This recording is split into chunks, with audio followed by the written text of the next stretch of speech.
So my favorite film podcast on YouTube is I'll See Myself Out. You should subscribe to them. Wow.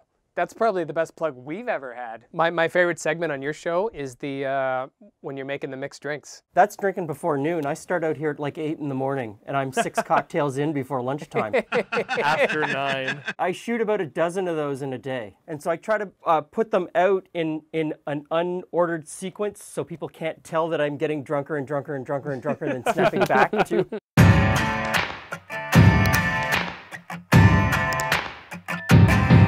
Welcome back to I'll See Myself Out. My name is Dan Lisho. I'm Ryan Patel. I'm just Terry. I'm Norm Reynolds. Today on the podcast, we have a very special guest, Glen from Glen and Friend Cooking. As the name implies, Glen's got a cooking channel, and let me tell you, I can barely look at his channel without feeling famished all of a sudden. It's like this, you know? He has a metric fuck ton of videos featuring all kinds of food and drink. One of the things he does that just tickles the shit out of me is all the pies. Every single thing you make, I want it right here. If you like food even a little bit, you need this channel in your life. Right now, pause the video, head on over to Glen and Friends Cooking, click subscribe, and then come back and finish watching this episode. And then go get lost on his channel. Hey, I'm Glen from Glen and Friends Cooking. Consider these your only warnings. There will be foul language. There will be spoilers. And there will be foul language.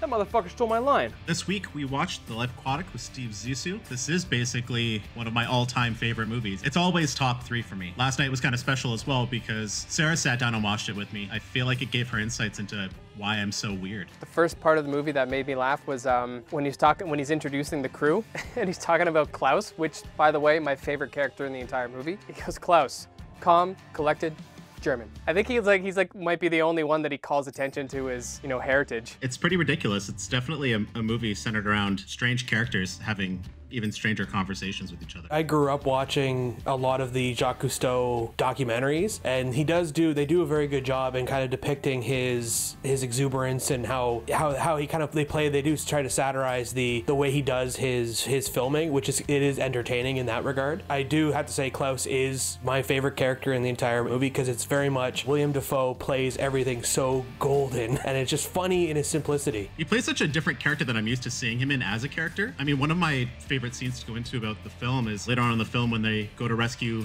Bill and Hennessy from the island, just like the emotional breakdown he has when Steve is splitting up the teams. It's so good. He plays such a great character. I mean, they're all such great characters in my opinion, but yeah, he has some great moments. You are the leader of the B team. Yeah, and when he looks back, he's like, he's just like completely shocked. The entire movie, I was waiting for William Dafoe to do his Green Goblin laughing, so I had a hard time separating that. I gotta interject for a second. Are you saying William or Willem? William. It's Willem, isn't it? Oh, it's Willem? Harry, back in your cage.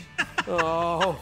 That's strike 1, 2, and 3 right there. Glen actually had a really funny story that he was telling me about the other day. I don't know if it was the first time you saw this movie or just one of the times, but why don't you go ahead and take that away? So I thought this was a great movie, one of my favorite movies, and Julie and I were traveling across China. We were spending 6 months traveling by train and boat across China. And we would stay in hostels because, they're a little more congenial and you can talk to people and hang out. There's always a TV room, and everyone that we went into, dodgeball was playing. And, big crowds for dodgeball, and I love dodgeball, and now I know the dialogue back to front because I watched it a million times. And so we ended up in a place in Shanghai, or was it Beijing? Anyway, so we're in this place, and the TV room was empty. So I went in, and they had a copy of Life Aquatic, and I thought, I'm going to put this on for a bit of a change. And about 10 minutes in, Julie gets up and says, I'm going to go get a cup of tea. Turns out she went back to the room and had a nap. And other people would come into the TV room and they'd watch it for like 5 minutes. And then they'd look at me and go, what the fuck is this? And then they'd get up and leave. And Julie comes in at the end of the movie and she goes, this is why you don't have any friends. Because nobody would sit through it with me. I still think it's a great movie, but it is a tough one to get through. Steve Zissou is probably the worst protagonist of any Wes Anderson movie. Yeah, because I'm not entirely sure he is a protagonist. He is much more of an antagonist than a protagonist, but he's deeply flawed, right? So his redemption comes late. It does, yeah. When he kind of okays the piece that is being written about him, he's like, you know what? It makes me come off like an asshole. kind of a showboater, but I am those things. And he doesn't kill the jaguar shark. That's right. That is the best part of it. Kind of gets to the point where he realizes that, you know, everybody has to coexist, and his friend is gone, but the jaguar shark is there still. Yeah, I was going to add on to your point there as well, which is it's kind of interesting in this movie where rather than kind of like establishing the character from the start as being flawed, I kind of feel as though the movie kind of starts where things really start going downhill for Steve and the crew rather than like establishing that they're already in trouble. Maybe that's kind of one of the reasons why I enjoy this movie so much, is because it doesn't spend time kind of covering like the classic hero's journey and making the characters seem less real.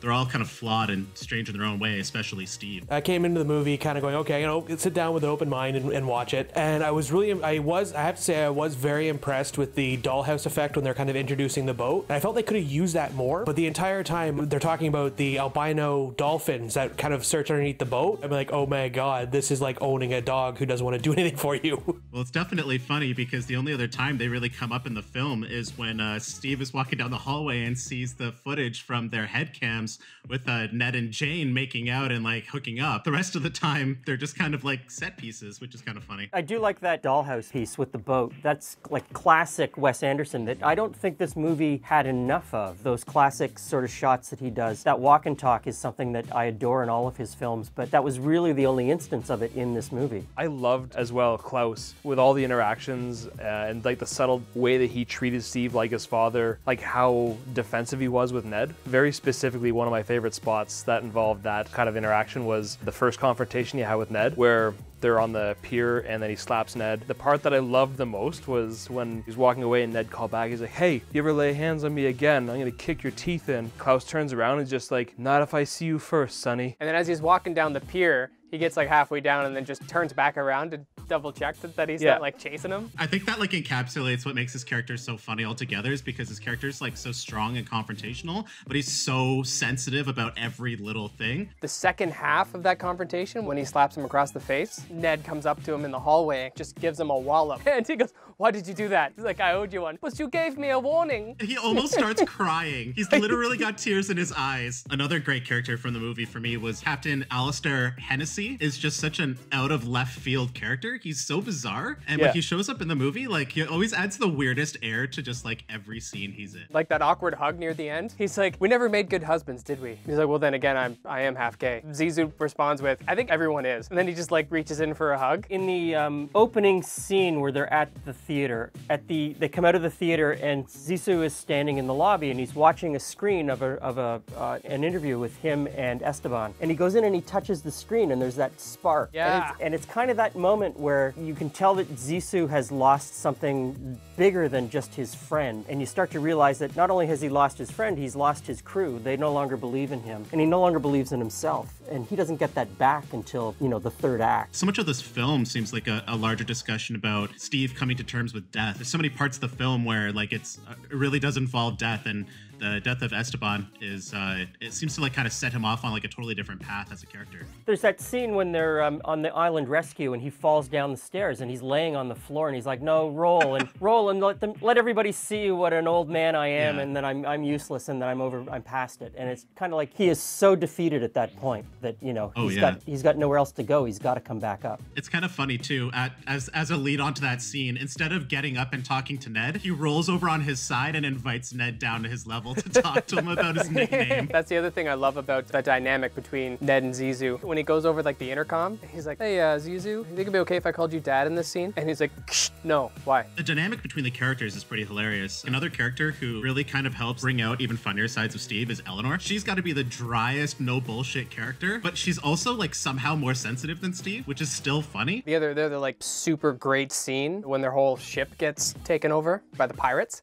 Yeah. And then Zizu, you're like, there's no way he could do anything to anybody, even if you gave him a bazooka. He gnaws off the bindings and then just takes on an entire ship full of pirates and scares them off. And it just has infinite bullets until the end. He's in a bathrobe and a Speedo the whole time. Like, regardless of how ridiculous it was, I loved it. I think my favorite part of the gunfight is when he puts his hand on the end of the gun to steer it away from the intern, and he tells the pirate, like, don't shoot him, don't hurt him, he's an intern. It's so weird where his loyalty and like self-risk is. is in the movie. I think you can almost tell by the way that they changed the color toning in that scene when Totally. he breaks out. Like that's the snapping moment where he becomes Steve Zissou again, where he flips the other side of the coin and becomes like a totally different character. Yeah, there's a flash of the real Steve there, but even when they go to the island for the rescue, you still see the old Steve in that he is totally uncaring for everybody else. And the fact that Hennessy's been shot and he doesn't offer him any sort of first aid or any sort of help at all. It's just kind of like, buddy's with us, but I'm not going to help him. As soon as they get on the island, that response to all the graves is kind of blows my mind. He's like, he sees him, he's like, oh, okay. You know what? Like, you could say a lot for how ridiculous and weird this film is in a lot of ways, but even the smallest characters have character arcs. Like, even Bill, the Bond Company stooge, has a character arc. Like, in the beginning, he's like really sensitive and he wants to be taken seriously, and by the end, when they're back aboard the Belafonte and Hennessy's like, is that my espresso maker? And he's like, yeah, we fucking stole it, man. So Julie sits and watches this movie with me and puts up with it, and usually about halfway through, she looks at me and she goes, I know you love this movie not because of the movie, but because Steve Zissou is every director asshole you've ever worked with. And it's true. The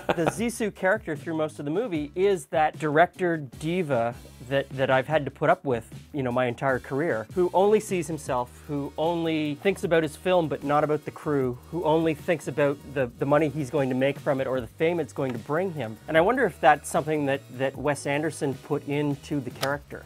If that's why he sort of chose the Cousteau type, I'm a documentary filmmaker type character to bring those characteristics to the character. Why did I say character so many times? One thing that actually really, I felt concerned and like I was a little bothered by is, you know, when at the end, when they go down in and find the jaguar shark and they're all piled into the submarine, it flashes by the little thing saying limit of 6. And seeing that, I actually started having a small panic attack going, oh my God, they're gonna run out of air. That's all I could think of was the air the entire time. Also, for the entire movie, the submarine looks like it's this big, and at the end, it looks like the widest submarine on Earth. To be fair, you only saw it from the side. I think that the submarine scene toward the end of the film, it's almost like a bit of like a funeral. Like, it's almost like a grieving scene where everybody's together because Ned just died. And Steve's just kind of like really kind of coming to terms with the fact that Esteban's like gone. It really is the turning point of his reawakening as the captain, and they're his crew at that point again, yeah. Ned's death surprised me. Really? I thought it was a nice balance to the Esteban. Ned had to die. For like the style of movie, I was surprised at how many people died. Even on the boat with that whole gun shootout between the pirates, like one person died. When they were doing that shootout, I think Zizu is like behind the staircase and he's like shooting through the stairs. And there's just a lineup of prisoners that are his crew. I'm like, they're dead and nobody died. So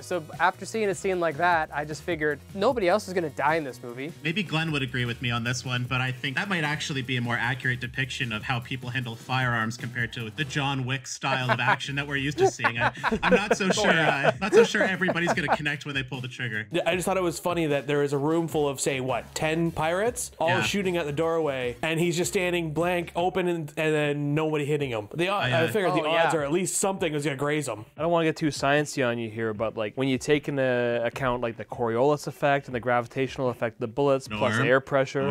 Norm, are you a bullet doctor? There was just something also really funny about the way Captain Hennessy's running around with the rest of the crew as they're trying to escape the island, and he's got just like a casual gunshot wound to his chest, and he's just like sauntering around, and he's not even taking cover as they're running around. He's just gently walking behind them all. And then when he's wrapped up later on, he's wrapped up from like below his belly button up to his clavicle, and he's got one bullet wound right here. Jane had a lot of like really funny moments in this movie for me. She wasn't meant to be like a ha-ha character, but I think just her character being like in so many weird scenes with Ned, like she was kind of like the punchline to a lot of scenes in this movie. That whole scene where she's interviewing him and the killer whales behind him in the tank, and he pulls out the gun and he's like pointing the gun at her, like that is just, and yet she's just sitting there going, well, I'm going to continue asking you questions. Yeah, that was a really weird scene. And Julie looks at it and goes, why is Cate Blanchett in this movie? What motivated her to be in this film? One thing I picked up on this time around that I never picked up on before, when Steve and Ned first arrive at the island, after they have the conversation with Eleanor about the cat getting bitten on the neck by a rattlesnake, Steve literally reaches into his jacket pocket and pulls out a 26er. But the 26er that he pulls out isn't the fun bit. It's that he's got 2 shot glasses in his pockets with him. So there is one more scene that I wanted to bring up. So it happened a couple times where they did like the hands in and break. On the boat, Steve's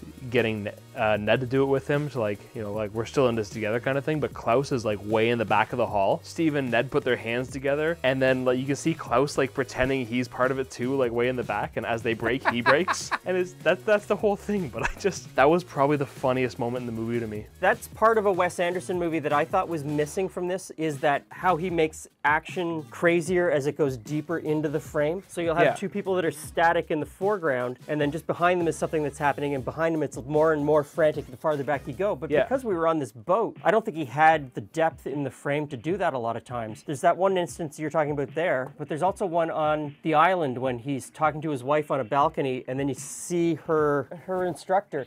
You see him on a balcony way down in the back, and he's doing something really quickly. And that's something that I missed from this film. That's a Wes Anderson signature move that I just absolutely love, and it wasn't there this time. This film, for me, which is obvious reasons, for the comedy, for the cinematography, for how strange the characters are, this movie just been like a win for me since day one. So I would give it 10 out of 10 Bond Company stooges. I was gonna give it 5 out of 5 albino dolphins soaring underneath the ocean. I'm gonna give this one 10 out of 10 spots on a jaguar shark. I love this movie. It's not my favorite Wes Anderson movie, so I'm going to give it 3 out of 4 three-legged dogs. I give this movie 7 out of 8 Klaus one-liners. I did notice that everyone but Glenn is wearing the red hat, but did anyone else wear the Speedo? I've got my Speedo on. Yeah, I can't stand up. You know I always wear Speedo to podcast. Unfortunately, we do know that. Did we lose Terry? I think he's adjusting his Speedo? He's adjusting his foamy bit. My cheeks decided to envelop my Speedo, so I needed to remove them in a polite way. You can see yourself out now, Terry. I'll see myself out. Okay, let's wrap this up, guys. Let's start by thanking Glenn for joining us on this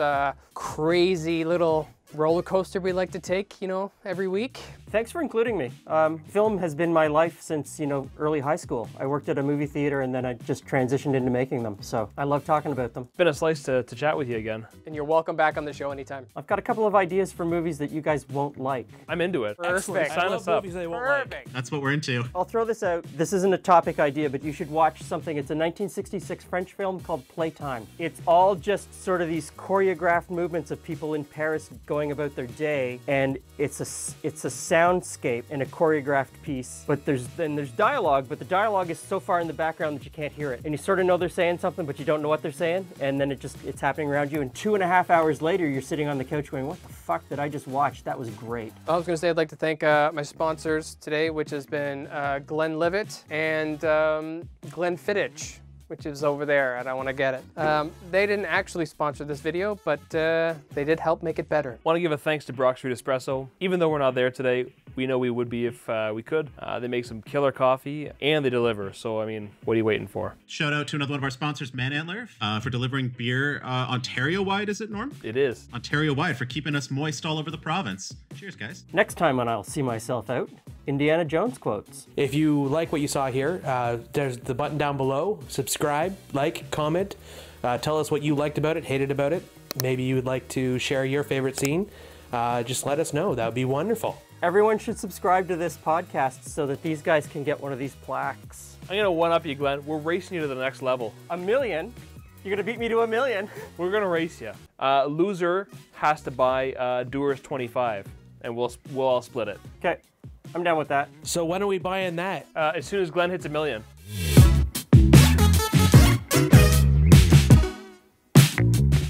I didn't get a chance to sit down and watch the behind the scenes video that you guys put out just recently, but Sarah took the time to isolate the clip where Harley gives me a little shout out about how much she doesn't appreciate my sense of humor. And just wanted to say that I'm always going to be here for you, Harley.